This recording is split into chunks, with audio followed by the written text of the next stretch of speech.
There is a way that seems right to a man, but in the end it leads to death. Proverbs 14:12. The thoughts of man can often lead a person down the wrong road.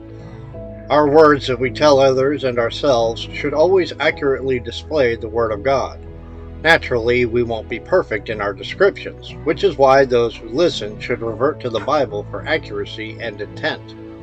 When we tell ourselves things that are contradictory to the Word of God, then we have a problem that needs to be addressed. One of the most common problems is dealing with humility. Our understanding of humility comes from what we see every day.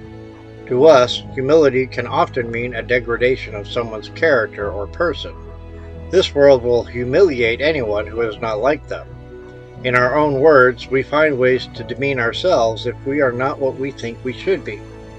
That's not the humility that the Bible talks about, and it only leads to destruction. The humility that God speaks of is to not think of yourself any higher or lower than you should. If you're good with cars, then you should be able to express that without boasting about it.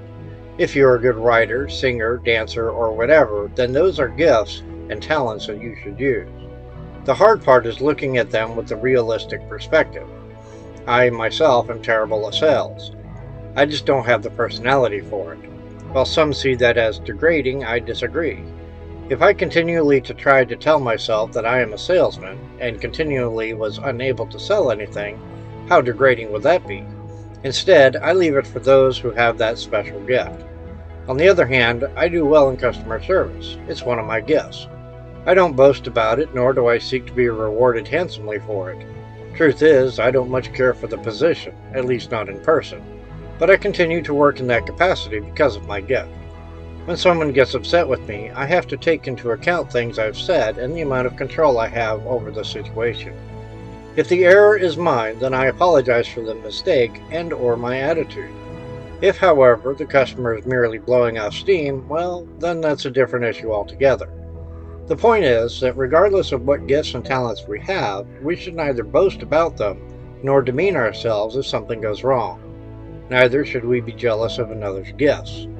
When we listen to God and do what it is that He has called us to do, then we can be content with whatever position we hold. It's our flesh that desires more, and if we listen to that, we will never be content. What do you tell yourself about your gifts?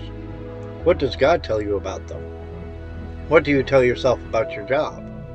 What does God tell you about it? Who do you listen to more?